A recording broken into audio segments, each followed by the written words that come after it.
नमस्ते सभी संगत को। ये सौभाग्य था हमारा गुरुजी ने अपने पास रखा।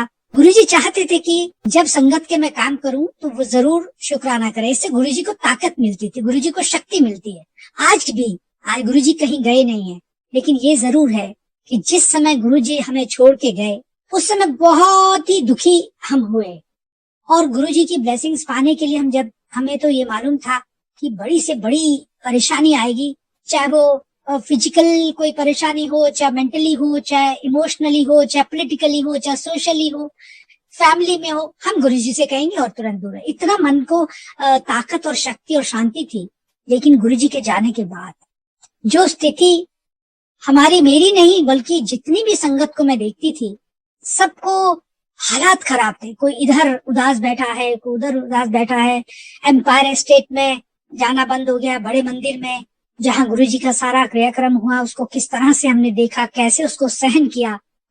धीरे धीरे बड़े मंदिर जब जाते थे तो बहुत ही कम संगत होती थी, और हम लोग खुद बैठ के बड़े मंदिर में हॉल में बैठ के गुरुजी के सामने बस आंख बंद करके ध्यान में रहते थे। गुरुजी आप हमें छोड़ के गए, कैसे होगा, क्या होगा, अब हम किसको कहें, कहाँ जाएं। धीरे धीरे मैंने देखा कि मैं बहुत अपने आप को समझती हूँ कि नहीं रोना चाहिए था, लेकिन वहां बैठ के आंखों से इतने आंसू निकलते थे, मुंह छुपाना पड़ता था कि ये क्या हो रहा है। लेकिन मैं साथ वाली आंटी को भी देख रही हूँ, वो भी रो रही है, दूसरी भी रो रही है। लेकिन फिर मन को शांति दे, अंदर से ही आवाज आई कि मैं कहीं नहीं गया, मैं यही हूँ। बहुत शक्ति मिली। हम जैसे इंसान गुरुजी की जैसे परीक्षा लेने लगे। मैंने एक बार इस कहा, गुरु महाराज यदि आप यहाँ हैं तो आप मेरे को अपना एक प्रमाण दो। जहाँ गुरुजी की गद्दी है, मैंने कहा मैं यहाँ पे हाथ लगाऊंगी, अगर मुझे कुछ मिला आपसे रिलेटेड चीजें तो मैं समझूंगी कि आप यहाँ हैं। आज भी ये मैं मन में सोच रही और ध्यान में लगा के मैं वहां बैठी थी। मेरे को हमेशा गुरुजी भी अपने साथ चेयर के साथ ही बिठाते थे। चरण स्पर्श करने का, चरण दबाने का मौका मिला, हाथ दबाने का, उनको छूने का मौका मिला। वो कैसा समय था, जैसे हम स्वर्ग में बैठे हैं। वहां से जाने को मन नहीं करता था। तो जैसे मैंने कुर्सी के नीचे हाथ लगाया तो मैंने देखा एक पतला सा गत्ते का बॉक्स था, बहुत ही छोटा, पतला सा, लंबा सा। मैंने उसको वहां खोला तो एक स्टील का स्पून था, जिसका आगे से टीस्पून जितना साइज और पीछे से उसकी डंडी जो थी बहुत लंबी थी। मेरे को एकदम याद आया, इनका शुक्राना मेरे गुरुजी, क्योंकि उस चम्मच का मैं एक सत्संग सुनाती हूँ कि जब मैं गुरुजी के पास जाती थी, मैंने कहा गुरुजी मैं मेरा पॉलिटिकल करियर है, और मैं उस समय दिल्ली सरकार में कैबिनेट मिनिस्टर थी। तो मैंने कहा गुरुजी एक स्टेज से मैं गिर गई तो मेरे को झटका लगा, नीचे जंप किया हम लोग। मैंने जैसे ही किया तो पैर नीचे मुड़ गया और मेरे जर्क लगी। मैंने कहा मेरे ना डॉक्टर को दिखाया, L4 L5 में कोई प्रॉब्लम है। गुरुजी ने कहा अच्छा चलो। फिर गुरुजी ने अपने अंदर, जैसे हमेशा से सभी बहुत सारी संगत ने और बताए होंगे अपने एक्सपीरियंस, उन्होंने अंदर ले जाके अपने बिस्तर पे लिटाया और लिटा के उन्होंने एक स्पून मंगाया किचन से। तो वो स्पून की मुझे तब तुरंत याद आई। जैसे मैंने कहा था कि हम लोग कितने अनाड़ी हैं, कैसे हम लोगों का समझ नहीं आता क्या बुद्धि है, उनकी परीक्षा ले रहे हैं। क्या जब चम्मच मिला, उन्होंने चम्मच मंगाया, चम्मच मंगा के मेरा एक्सरा किया पूरे बॉडी का। उन्होंने 2-3 चीजें कही कि नाड़ियां सूखी पड़ी ने, मीन्स बहुत कम पानी पीती है, पानी कम पीती है। मैंने कहा हाँ जी गुरुजी, पानी 2 गिलास तक के ना सवेरे सवेरे जरूर पिया। मैं कहा अच्छा जी गुरुजी। उन्होंने पूरा स्कैन किया। सारा करने के बाद मेरे पैर के दोनों अंगूठे पकड़ के जोर से एक जर्क दिया, और उस दिन के बाद गुरु की कृपा, गुरु की महिमा, मैं कैसे किन शब्दों में बताऊं, मेरा तुरंत वो ठीक हो गया। जिसके लिए मुझे सोच रही थी मैं बेल्ट बांधूंगी, तो डॉक्टर ने कहा सैर करो और बेल्ट बांध के करो, ये सब गुरु की कृपा से कभी जरूरत नहीं पड़ी। और आज भी गुरु की पूरी कृपा हमारे साथ, बच्चों के साथ, सारी संगत के साथ, पूरे विश्व की, हर जगह की, विश्व ब्रह्मांड की, मैं तो कहूंगी उनके पास आज भी कृपा गुरुजी की है। गुरुजी पल पल सबको देखते हैं। एक नहीं, अनेकों बार ऐसा हुआ। मैं जब थोड़े दिन हो गए, फिर मैं जब मंदिर में बैठी थी तो मेरे को लगा हाय गुरुजी, पता नहीं मैंने क्या सोचा। फिर मैंने एक दिन ऐसे देखा गुरुजी के पास बहुत सारे फ्लावर सजे हुए थे, गुलाब के थे, मोतिया के थे, मालाएं थी, बुके रखे थे। तो मेरे मन में बैठे बैठे मैं सोची थी गुरुजी आप सचमुच में है ना, तो आप मुझे यहाँ पे कमल का फूल दिखाए, या मुझे कमल का फूल मिलना चाहिए यहाँ पे बैठे। मैं 15-20 मिनट बैठी रही ध्यान में, और मैंने कहा अच्छा देखो नहीं मिला ना, है ना गुरुजी। फिर मैंने कहा गुरुजी ऐसे हमारे अंदर डर पैदा होता है कि आप हैं कि नहीं है, देखो मिला ही नहीं। बस मैं ये सोच के भूल गई। फिर 15-20 मिनट बैठी रही, और लोग संगत थी, मेडिटेशन किया, और मैं जाके, मेरी एक आदत थी, जो आपने देखा होगा अगर बड़ा मंदिर, तो पहले पुरानी किचन जो थी उसके बाहर ओपन स्पेस था, बरांडा सा, मैं वहां जाके बैठ जाती, तो शिवलिंग की तरफ देख के ध्यान लगाती थी। तो जब मैं वहां जाके बैठी, और मैं बहुत कम बात करती थी किसी से भी, जितनी भी संगत थोड़ी सी थी, लेकिन गुरुजी भी कहते थे एक दूसरे से कोई रिलेशन नहीं बनाने, कोई संबंध नहीं बनाने, किसी से बातचीत, वो खुद भी अच्छा नहीं लगता था, गुरुजी के सामने भी नहीं करते थे और बाद में भी नहीं किया। तो जब मैं वहां बैठ के ध्यान में बैठी थी, मैं भूल गई थी मैंने अंदर क्या कहा क्या नहीं कहा। इतनी देर में ना सदा मासूम जो सिंगर हैं, गुरुजी के ब्लेस्ड हैं, वो वहां आए, आके बैठे, तो मेरे साथ कहने लगे, आंटी आपके पास मेरी नई सीडी मिली। उस समय सीडी में उनके सॉन्ग्स होते थे। मैंने कहा नहीं नहीं। उसने कहा अच्छा मैं देता हूँ। उसने अपना बैग खोला और एक सीडी, रिकॉर्डेड सीडी दी, जिसके ऊपर कमल का फूल बना हुआ था पिंक कलर में, और उसमें बीच में गुरुजी। उन्होंने मेरे जैसे हाथ में दी ना, आई वॉज टोटली सरप्राइज। मैं इतना हैरान हो गई कि मैं जो अंदर बात कर रही थी, मैं तो भूल ही चुकी थी, वहां बैठ के मेरे को बिल्कुल ध्यान में नहीं था। लेकिन जैसे ही उन्होंने दिया, तो मेरे को समझ में आया कि गुरुजी ने अपनी जो प्रेजेंस है वो दिखा दी। और मैंने शुक्राना किया गुरुजी का, मालिक शुक्राना, मेरे से कुछ गलती भूल चुक हो जाए मुझे माफ भी कर देना। मैं जब वहां से निकली तो मैंने कहा अच्छा अब नहीं मैं कुछ भी कहूंगी गुरुजी, बहुत सारी चीजें हमें अच्छी नहीं लगती हैं, पर फिर भी मन जब अशांत होता है तो कहते हैं गुरुजी आप हैं या नहीं है, हमें बताओ। तो इसी तरह से समय चलता गया। बच्चों की भी जिस तरह से जो उनके कार्यक्रम थे कि ये बहुत सारी चीजें थी जो गुरुजी ने उस समय पे कही, और मैं नहीं मान पाई। अब कारण क्या रहा, आज मैं उन चीजों को पछताती हूँ। गुरुजी ने जो कुछ भी मेरे से कहा, जैसे एक बारी कहा वीरवार आए, मैंने कहा अच्छा जी गुरुजी, मतलब हम बहुत लाइटली लेते थे, जब हमने सोचा नहीं। मैं कह रही हूँ आज जो जुड़े हैं संगत गुरुजी के बाद, उन्होंने सीधा भगवान मान के जुड़े हैं, और जब हम जुड़े थे हम उनको इंसान मानते रहे। गुरुजी गुरुजी कहते थे, लेकिन इंसान, क्योंकि वो बहुत लाइट मूड में बात करते थे। कभी कुछ चेयर के साथ जब बिठा लेते थे, कभी यहाँ की बात, कभी वहां की बात, कभी सोशली बातें करते थे, कभी हंसी मजाक कर दिया, पॉलिटिकली बातें कर दिया। एक दो बारी कहा संगत को जोड़ो और लेके आओ। मैंने कहा एक दो बारी तो मैंने माना, कईयों को कहा भी जो मेरा सर्कल था।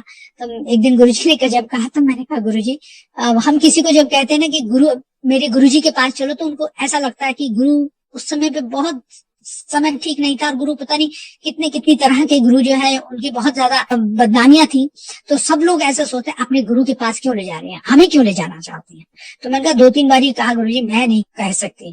तो गुरुजी चुप हो गए। जिस दिन कहा उन्होंने वीरवार आना, मैं नहीं गई जी। मैं नेक्स्ट डे फ्राइडे जब गई तो उन्होंने मेरे को थोड़ा सा बोला कि मैं वीरवार बुलाया सी। मैंने कहा गुरुजी बहुत सारा काम था, तो रात को 2 बजे में खत्म किया। वो चुप हो गए। फिर 1-2 दिन बाद फिर उन्होंने यही कहा, मैं वीरवार बुलाया सी तेनू, तू आई नहीं। मैंने कहा गुरुजी मैंने आपको बताया ना कल की, ये मेरी फाइल्स पड़ी थी मंत्रालय की, मैंने कहा वो क्लियर करनी थी मुझे, मैं इस वजह से नहीं आ पाई। थर्ड टाइम जब गुरुजी ने कहा तो मुझे अंदर से बहुत बुरा लगा। मैंने कहा आप सबके सामने रोज रोज कहते प्लीज गुरुजी नहीं। तो फिर उन्होंने एक जवाब दिया, जो कभी रब नहीं देता वो रब है, वो भगवान है, वो ईश्वर है, क्या नाम दूं। उन्होंने अंदर से इतना पीड़ा थी, देखिए वो कितना प्यार अपनी संगत को करते हैं, कभी उन्हें दुखी नहीं होने देते। उनके भाग्य में जो लिखना चाहते हैं, जो देना चाहते हैं, वो देते हैं। लेकिन हमारी जो बदकिस्मत है, या हम लोग नहीं कर पाए, हमने आज्ञा नहीं मानी उनकी। उन्होंने कहा कि मैं मनमोहन सिंह जी, और वहां पे बहुत सारे लोग आए हुए थे, उनसे मिला। चंद्रशेखर आजाद, चंद्रशेखर जी के घर में मीटिंग थी। कहते मैं वहां बुलाने के लिए कहा था वीरवार, आपने। मैं उसके बाद में चुप हो गई, और मैंने मैंने गुरुजी से माफी भी मांगी, और मैंने कहा गुरुजी मेरे से बहुत बड़ी गलती हुई। तो वो फिर उसके बाद जवाब नहीं देते थे। उसके बाद तो इधर मुंह करते थे, इधर मुंह करते थे। अभी मतलब जैसा आप जानते हैं अगर उनको, किस तरह से वो चुप हो गए। और इसी तरह कई बार उन्होंने जैसे बच्चों के लिए भी कुछ कहा, मैं नहीं मान पाई, उनकी बात को ध्यान नहीं दिया। उसके लिए भी मुझे बहुत तकलीफ है कि मैं उनकी बात मान लेती तो शायद मेरा बहुत अच्छा रहता। चलिए, जो गुरुजी की कृपा, गुरुजी से प्रार्थना करी कि गुरुजी जो हुआ आप उसके लिए माफी दो, और आगे के लिए हमारे को अच्छा रास्ता दिखाओ। इसी तरह से पूरी जर्नी चलती गई। और हुआ ये कि चलते चलते बीच में कुछ दिन का गैप भी आ गया, ऑटोमेटिकली पता ही नहीं चला। 2006 से 2007, 2006 का एंड, और 7 में तो मई में वो हमारे बीच में से चोला छोड़ ही गए, लेकिन उस बीच में क्या हुआ कुछ समझ में नहीं आया। वो गुरु जी का अपना सोचने का तरीका। जब उसके बाद हम जब दोबारा जब गुरु जी के साथ मिले और चोला छोड़ने के बाद जो तकलीफ अंदर हुई, जैसे अंदर लगता था कि इस शरीर को अब रहना ही नहीं चाहिए, अब हम कहाँ जाएंगे, किसके साथ रहेंगे। लेकिन गुरुजी ने पूरी कृपा रखी और हमें ये बता दिया मैं कहीं नहीं गया, मैं आपके बीच में हूँ। पहले जब हम जाते रहे तो गुरुजी ने स्वरूप बहुत कम मिलते थे लोगों को, लेकिन गुरु की ऐसी कृपा रही, बहुत इतना प्यार करते थे वो, इतना प्यार करते थे। मतलब कभी भी अगर उन्होंने कुछ कहा नहीं, कहा चरण दबाए, तो उन्होंने बहुत अच्छे तरीके से बातचीत करते हुए, हंसते हुए एक दूसरे के बारे में बात करते थे। उन्होंने मेरे को एक बारी छोटे स्वरूप दिए, काफी सारे मुट्ठी भर के उठा के दिए। एक बारी मैं और गई तो रेड चोले वाले उन्होंने 5 स्वरूप दिए मुझे कहने लगे कि तो कितनी बहन हो। मैंने कहा गुरुजी 4। कहते नहीं नहीं नहीं 5 नहीं। मैंने कहा नहीं गुरुजी 4 है। वो 5 कहते थे, मैं 4 कहती थी। फिर हंसने लगे, कहते अपनी माँ को पूछी। तो मेरी मदर थी, मैं घर आई, जब मैंने मदर से पूछा कि माँ हमारे पास हम लोग तो 4 सिस्टर्स हैं, एक और। कहते हाँ एक सबसे बड़ी थी बचपन में जिसकी डेथ हो गई थी। ओहो, तो मुझे समझ आई। और गुरुजी ने जो मुझे 5 स्वरूप दिए, अब किस लिए दिए थे मुझे नहीं पता, कि उनको बहनों को बांट देने के लिए या वो बस बात आई गई होगी, मैंने लेके अपने पास रख लिए। गुरुजी ने उसके पीछे सिग्नेचर करे थे अपने, मेरे को उन्होंने दे दिया और मैंने रख लिए। और इतना बिजी शेड्यूल मेरा रहता था कि सोशल सर्विस समझिए या कुछ भी, जो उसमें हर वक्त पड़ा हुआ। अब आके वो बात शायद थी 2001 में उन्होंने स्वरूप दिए होंगे मेरे को, 2000 या 2001 में दिए थे। और कभी वो रिचुअल्स में नहीं पढ़ते थे कि ये नहलाओ, ये पहनाओ, ये कपड़े पहनाओ। वो सत्संग में भी नहीं कहते कि बहुत सजावट करो। वो कहते हैं अच्छे मन से, साफ मन से, अच्छे कर्म करते हुए साफ सफाई रखिए, एक कुर्सी रखिए, 2 फूल रखिए, जो करिए, मैं पवित्र मन से जो बुलाएगा मैं जरूर आऊंगा। अपने हाथों से अपने ऊपर कष्ट लेते, मैंने उनको खुद देखा जिस समय गुरुजी चोले में थे, कैसे वो कष्ट लेते थे। उनके चेहरे पे बहुत सारे निशान कभी कभी नजर आते थे, उनके हाथ पैर नाखून काले काले नजर आते। गुरुजी का रौनक, गुरुजी का इतना स्वरूप इतना सुंदर, इतना रूप सुंदर है, लेकिन कभी कभी देखा गुरुजी का हालात ऐसी होती थी कि वो चलने में भी उनको परेशानी होती थी, उठने में, चलने में। तो उससे पता चलता था कि कितनी पीड़ा इन्होंने अपने भक्तों के लिए, अपने संगत में से किसकी पीड़ा को कैसे ये झेलते, अपने ऊपर लेके कष्ट काटते थे। वो कहते थे कोई बात नहीं, अपने ऊपर कष्ट लेके, कहते मैं जो रात को अपनी समाधि में जैसे भी जो भी वो करते रहे, उससे वो खत्म कर देते, भस्म कर देते, अपने ऊपर लेके कष्ट भस्म करते हैं। तो हर संगत के इतने कष्ट उन्होंने लिए, इसीलिए उन्होंने कहा कि शरीर मैंने छोड़ा, इसलिए छोड़ा है, ब्रह्मांड में इस कलयुग में बहुत बुरा समय आने वाला है। जब वो कई बार कहते थे वीवी बहुत खराब है, वीवी बहुत माड़ा है।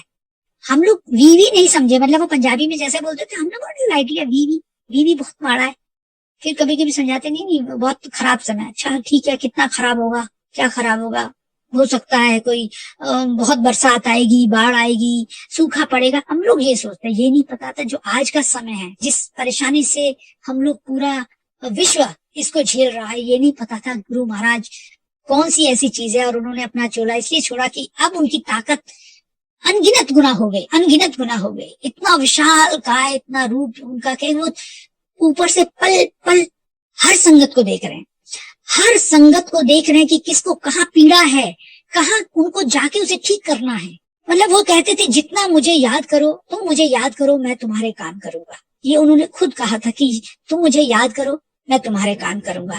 केवल हम याद करने से ही काम करने की बात है, कोई मंत्र नहीं, कोई पूजा पाठ नहीं, कोई उपाय नहीं। उपाय जो बताते थे वो जरूर है कि कभी कभी, लेकिन शायद मुझे लगता है हमारे दिखावे के लिए बताते थे कि बहते पानी में ये बहा दो, चना बहा दो, ये ऐसे ऐसे बहुत सारी चीजें कभी कभी बताते रहते थे। हो सकता है कि आज भी वो हमें किस तरह से बैठे हुए, मतलब इस पृथ्वी की चींटी तक पे भी नजर है उनकी कि कैसे ठीक करना। लेकिन जब समय आता है तब अपनी संगत के साथ जरूर खड़े होते हैं, उसे दुख में